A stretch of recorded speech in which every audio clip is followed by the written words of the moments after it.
아, 안녕하십니까. 오늘은 딥러닝, 강화학습, 핸즈온, 영어 원문판 번역을 하면서 이 메서드들에 대해서 설명을 하도록 하겠습니다. 일단 이 아래 메서드 중에서 분류가 되는 것이 여러 가지가 있는데요. 크게는 6가지가 있습니다. 일단 첫 번째 점에 보이시는 모델 프리, 그리고 그거에 반대되는 모델 베이스드가 있고요. 모델의 환경과 보상을 설계하지 않는다. 에이전트가 직접 샘플링을 한다. 이 행동하는 주체가 직접 샘플링을 하면서 학습을 하는 것이 모델 프리 방법이고 메서드고, 모델 베이스드는 에이전트가 활동하긴 하지만은 다음 관찰과 보상을 예측하려고 시도를 하고 있습니다.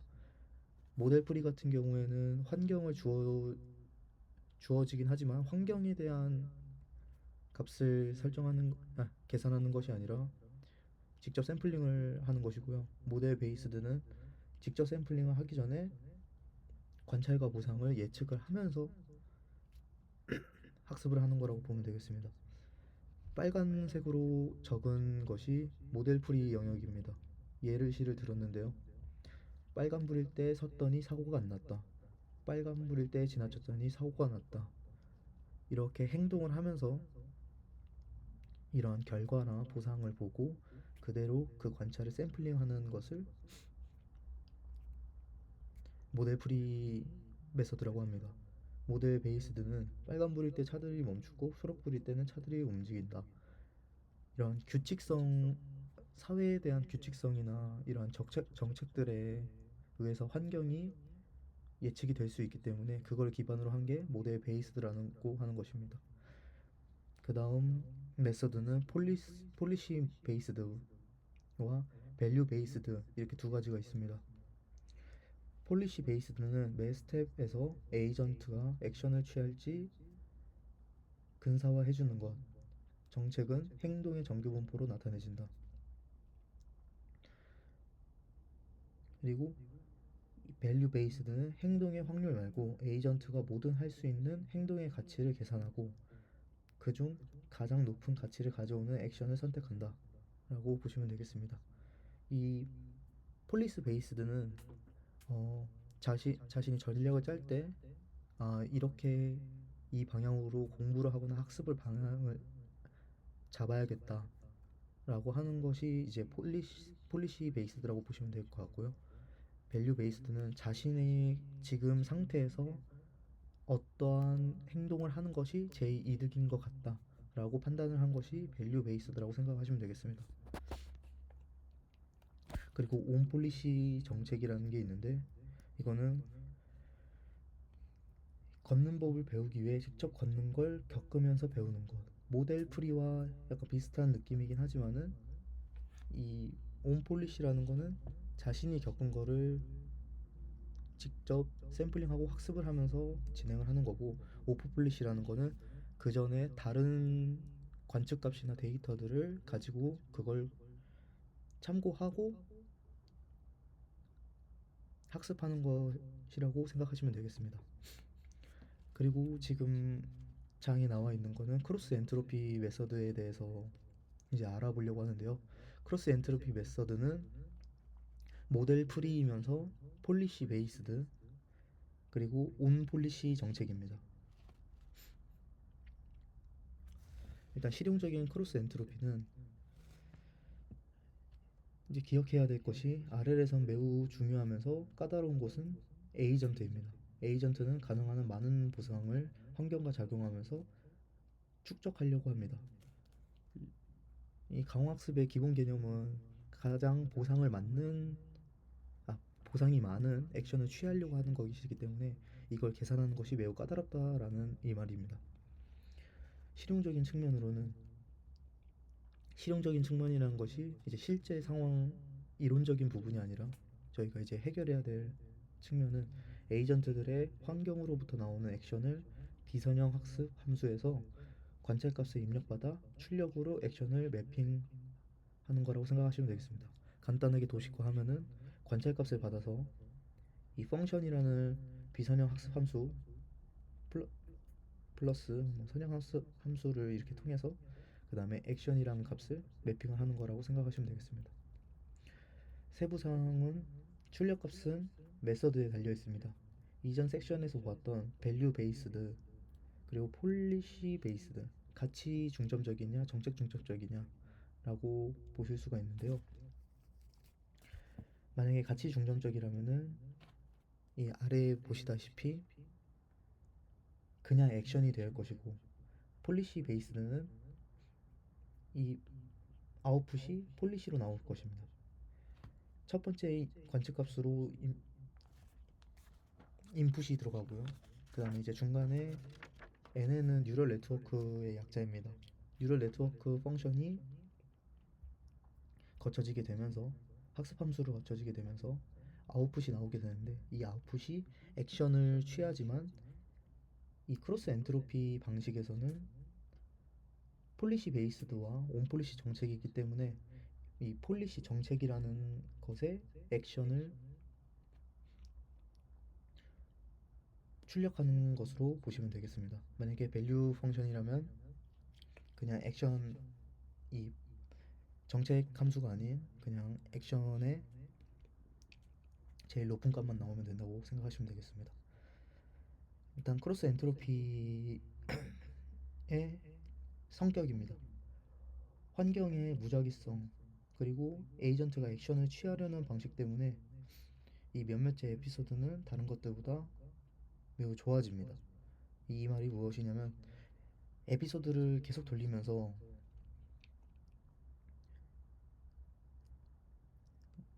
무작위성을 통해서 그 전에 행동했던 것과 똑같이 행동을 하지 않을 뿐더러 다른 행동을 하면서 리워드를 학습을 합니다. 이 크로스 엔트로피는 그 리워드의 에피소드를 기반으로 상위 30%의 리워드만 받아내고 나머지는 다 잘라내면서 학습을 하도록 되어 있습니다.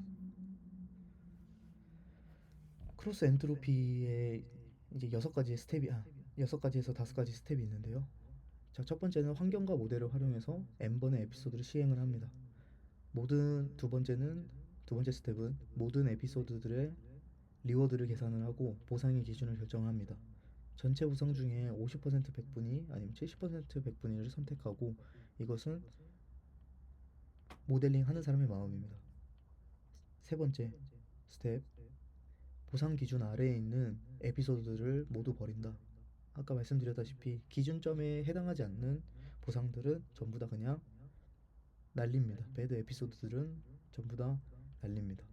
네 번째 스텝, 입력값으로 관측을 사용하며 엘리트 에피소드를 훈련한다. 이 엘리트 에피소드라는 것이 상위 50%위 아니면 70%위 이 기준을 선택했을 때 거기에 부합하는 에피소드들을 말하는 것이고요. 마찬가지로 원하는 출력값으로서 행동을 훈련합니다. 그리고 다섯 번째, 만족한 결과가 나올 때까지 스텝 1에서 계속 반복을 합니다. 이걸 계속 반복을 해서 학습을 해나가는 것이 이 크로스 엔트로피의 메서드이고요. 줄여서는 CEM이라고 합니다. 카트포 예제입니다.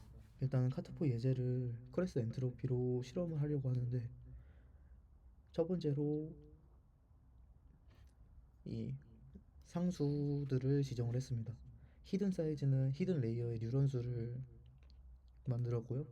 그리고 배치는 16 사이즈 1 F코당 16개의 에피소드가 들어가게끔 설정을 했습니다. 그 다음 전체 보상 중에 70% 백분위를 선택하게 되고요. 그래서 상위의 30%만 학습을 하기 위해 이렇게 지정을 해놨습니다. 아래 사진을 보시면 모델에 대한 구조인데, 이 구조는 오른쪽에 그림으로 도식화를 해놨습니다. 첫 번째 관측 사이즈가 선형 함수로 리니어에 먼저 들어가게 되고, 그 히든 레이어에서 이곳이 히든 레이어입니다. 정확하게 말하면 이 레이어는 하나인데, 제가 좀 공부하기 쉽게 나눴습니다. 이 히든레이어가 128 사이즈고 아직 관측 사이즈는 이제 카트폴 같은 경우에는 1 곱하기 4 사이즈라서 그 1 곱하기 4 사이즈가 128로 넘어가고 그 128에서 학습을 한 다음에 액션 리니어로 넘어가게 되면은 아웃플레이어로 들어가서 액션이 두 가지가 나옵니다. 카트폴은 왔다 갔다 하는 그런 게임이거든요. 그래서 왼쪽 오른쪽과의 이제 확률 분포값이 나오는데 이 분포값에서 제일 행동을 하고 나서에 또 리워드를 학습을 해야 합니다. 앞서 나온 신경망은 소프트맥스를 적용하지 않습니다. 소프트맥스를 최대한 적용하지 않으려는 이유는 학습 시 수치적으로 더 안정적이게 동작하기 위함이라고 하는데요. 소프트맥스의 함수의 특징은 지수 함수이기에 큰 값이 들어가면 오버플로가 발생을 합니다. 그렇기 때문에 이러한 로짓, 아웃풋들을 로그 소프트맥스나 NLL 로스로 처리를 해야 합니다. 그러면은 오버플로우가 발생은 하지 않을 뿐더러 비교적 수치를 좀 더 안정적이게 나타낼 수 있습니다.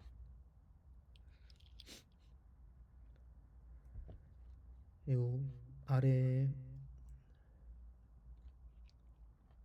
사진은 에피소드와 그 에피소드들의 스텝을 나타내는 것인데요. 이 에피소드와 에피소드당 그 스텝들을 리스트로 다 나타내면서 정리를 해낼 수가 있습니다. 이것마저 데이터입니다. 이 에피소드라는 것은 학습 데이터이기 때문에 딥러닝에서 이미지를 공부를 할 때 그냥 이미지 데이터라고 생각하시면 되겠습니다. 자료형은 제가 그림을 좀 이상하게 그리긴 했지만은 여기 그냥 아래에 좀 더 보기 쉽게 정리를 해놨고요. 에피소드 아래에 리워드라 스텝스라는 구조가 있고 그 다음에 그 스텝스 안에 에피소드라는 구조로 리스트 형태로 들어갈 수 있게끔 되어 있습니다. 이 자료형들은 지정을 한 것은 아니고 그냥 네임 튜플드라는 파이썬 컬렉션 라이브러리로 나타내는 것이지만 파이썬은 자료형이 자동적으로 변환이 되기 때문에 따로 처리를 하지 않아도 알아서 들어가게 되어 있습니다. 그리고 나서 이제 이 함수가 학습 데이터를 만들어내는 함수인데요. 일단 환경과 네트워크 그리고 배치 사이즈를 넣어줍니다. 배치 사이즈는 16 에피소드 16 에피소드라고 아까 지정을 했었고요. 넷은 아까 사진에 보았듯이 n은 그냥 이 넷을 나타낸 거고 이 env는 environment 카트폴이란 걸 알아두시면 좋을 것 같습니다. 이곳의 배치는 이 학습을 할 거기 때문에 배치 사이즈를 16으로 저장해 놨기 때문에 16묶음 단위로 묶으면서 리스트업을 할 거기 때문에 배치라는 빈 리스트를 지정을 해주고요. 그 다음에 에피소드 리워드라는 에피소드당 전체 보상을 지정을 해주고 에피소드 스텝이라는 리스트를 지정을 해줍니다. 그리고 환경에 리셋을 해줘서 관측값을 받아내고요. 초기 상태로 돌아간다는 겁니다. 그리고 이 소프트맥스 함수를 아까는 사용하지 않는다고 했는데 일단 결과적으로 넷상에서 아닌 딥러닝 구조에서 소프트맥스를 활용하지 않고 이렇게 이 환경에서 확률 분포 값이 필요하게 된다면 사용을 하게 됩니다. 그래서 이거는 좀 예외사항이라고 보시면 되겠습니다. 그러니까 예외사항이 아닌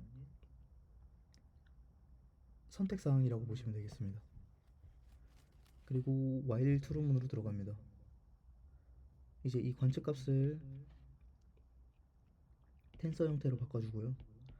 텐서 형태로 바꿔주게 되면은 딥러닝 구조에서 병렬지가 쉽게 일어나기 위해 만들어진 자료형이기 때문에 딥러닝 구조에 넣게 된다면은 무조건 텐서 형태로 넣어야 됩니다. 텐서 형태로 넣게 된다면은 이 넷에 들어가게 되고, 이 넷에 들어갔을 때 로짓이 액션을 두 개로 줬기 때문에 넘 액션은 2라서 두 가지 형태로 나오게 되고요. 이 액션 프롭스 베리언스는 것은 이 텐서 형태로 들어가게 돼서 딥러닝 구조도 텐서 형태로 뽑아내기 때문에 아웃풋이 텐서 형태로 나오게 됩니다. 하지만 텐서 형태는 병렬 처리나 대규모 연산 용으로 만들어진 자료형이고, 이 다른 라이브러리와 호환이 잘 되지 않기 때문에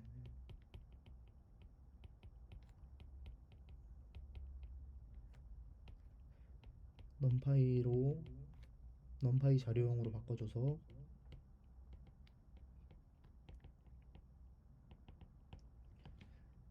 시각화나 이러한 요약이나 분포값을 나타내기 위해서는 넌파이 자료형으로 바꿔줘야 됩니다. 그렇게 해서 이건 액션 프롭스 V라고 되어 있는데 이건 베리어블의 약자고요. 이건 확률의 변수라는 뜻입니다. 그냥 이렇게 약속이 되어 있는 것이고, 그 다음에 이 데이터 같은 경우에는 옛날에는 데이터를 썼지만은 지금은 디태치라는 함수를 씁니다. 그래서 이거는 알아두시면 좋을 것 같습니다.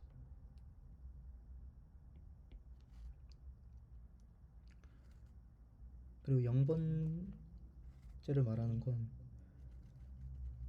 이 액션 프롭스에서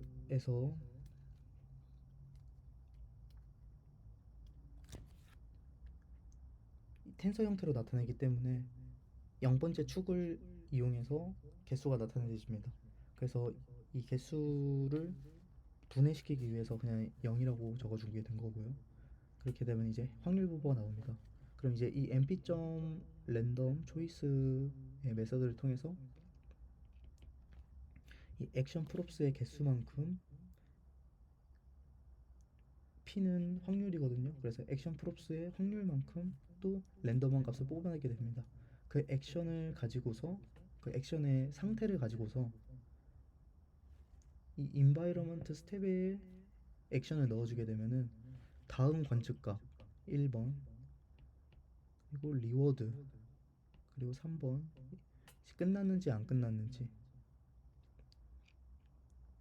그리고 이 4번은 지금 당장은 필요 없는 값이기 때문에 그냥 대쉬바로 마무리를 했습니다.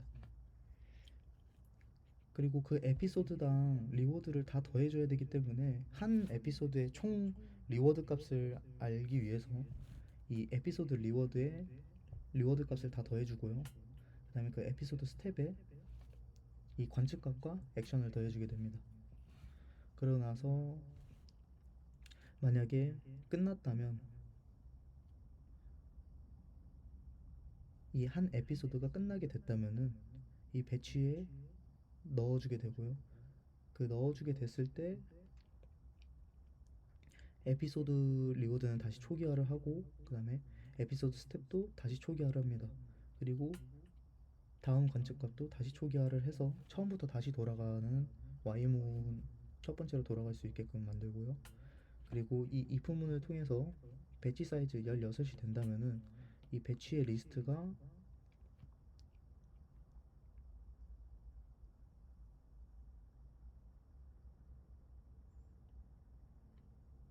16이 된다면 yield라는 함수를 통해서 이 iterate batches라는 리턴문으로 빠져나가게 되고 16개의 배치로 나가게 됩니다. 그리고 다시 배치를 초기화를 해주고 와일문에 다시 돌아가서 이 무한 반복문을 돌게 되는 것입니다.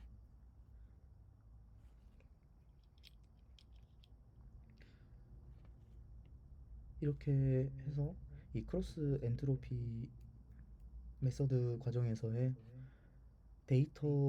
학습 데이터를 구하는 방법을 살펴보았고요. 그 다음에는 학습하는 방법, 그리고 배치를 필터링하는 방법을 배워보도록 하겠습니다.